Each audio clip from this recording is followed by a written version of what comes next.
আসসালামু আলাইকুম। আমন্ত্রণ বাংলাদেশের সংবাদে আপনাদের সাথে আছেন রুকসানা হক রেখা।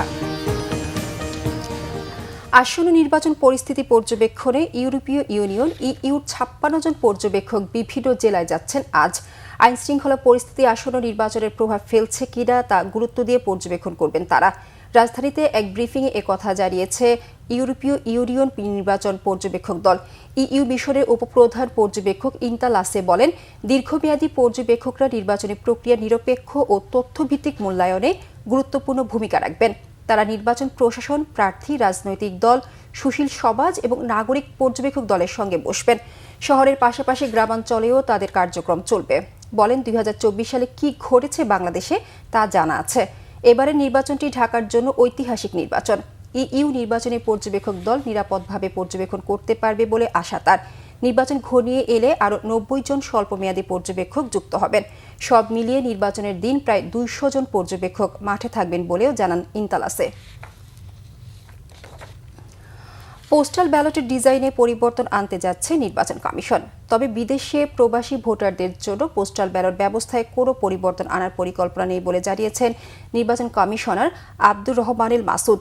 শনিবার তিনি একথা জানান। তিনি বলেন, পোস্টাল ব্যালটে কিছু পরিবর্তন আনা এবং সেখানে প্রার্থীর নাম যুক্ত করার বিষয়টি কমিশনের বিবেচনাধীন রয়েছে। এদিকে শুক্রবার রাতে এক অনানুষ্ঠানিক বৈঠক করেছে নির্বাচন কমিশন। এ সময় সিদ্ধান্ত হয়েছে, বিদেশে পাঠানো পোস্টাল ব্যালটের মতো সব প্রতীক আর থাকছে না। নতুন ডিজাইনের পোস্টাল ব্যালটে শুধু চূড়ান্ত প্রার্থীর নাম ও প্রতীক থাকবে। এই পোস্টাল ব্যালট পাঠানো হবে দেশের অভ্যন্তরে যারা নিবন্ধন করেছেন তাদের কাছে। Sylhet MAG Usmani medical college হাসপাতালে মধ্যরাতে ইন্টার্ন চিকিৎসকদের উপর হামলার ঘটনায় কর্মবিরতি ডেকেছেন হাসপাতালের ইন্টার্ন চিকিৎসকরা। প্রত্যক্ষদর্শীরা জানান, গত রাত 11:30টার দিকে হাসপাতালের 4র্থ তলার 4 নম্বর ওয়ার্ডে রোগী ও তাদের স্বজনদের সঙ্গে ইন্টার্ন চিকিৎসকদের বাকবিতণ্ডা হয়। এক পর্যায়ে রোগীর স্বজনরা তাদের উপর হামলা করেছে বলে অভিযোগ করেন চিকিৎসকরা। এই ঘটনায় অবিলম্বে দোষীদের গ্রেপ্তার ও দৃষ্টান্তমূলক শাস্তির দাবি জানিয়ে অনির্দিষ্টকালের কর্মবিরতিতে নেমেছেন তারা। সিলেট উসমানী নগরে 3 বাসের মুখোমুখি সংঘর্ষে 2 জন নিহত হয়েছে, আহত 10 জন। পুলিশ ও স্থানীয়রা জানান, সকাল 7টার দিকে ঢাকা সিলেট মহাসড়কের সোয়ারগাঁও এলাকায় এনা পরিবহন ও ইউনিক পরিবহনের সাথে গাইবান্ধা থেকে আসা শ্যামলী পরিবহনের মুখোমুখি সংঘর্ষ হয়। এতে ঘটনাস্থলেই 2 জনের মৃত্যু হয়। খবর পেয়ে ফায়ার সার্ভিস ও স্থানীয়রা হতাহতদের উদ্ধার করে সিলেট উসমানী মেডিকেল কলেজ হাসপাতালে নিয়ে যায়।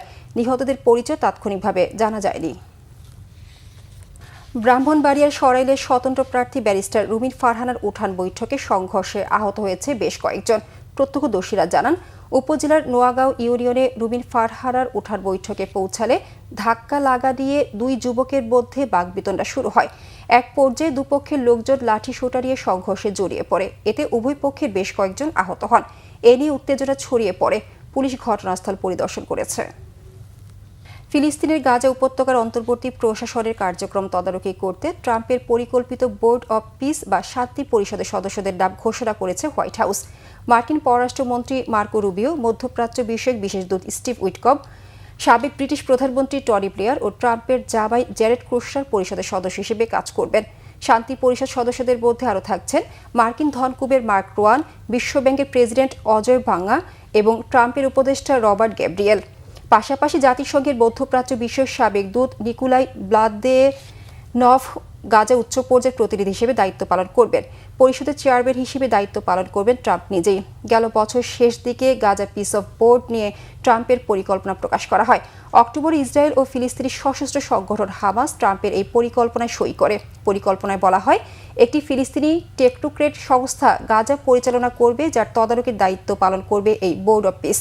তবে শান্তি পরিষদ ঘোষণার মধ্যেও গাজা ইসরায়েলি হামলা অব্যাহত থাকায় এই উদ্যোগের কার্যকারিতা নিয়ে সংশয় প্রকাশ করেছেন ফিলিস্তিনিরা।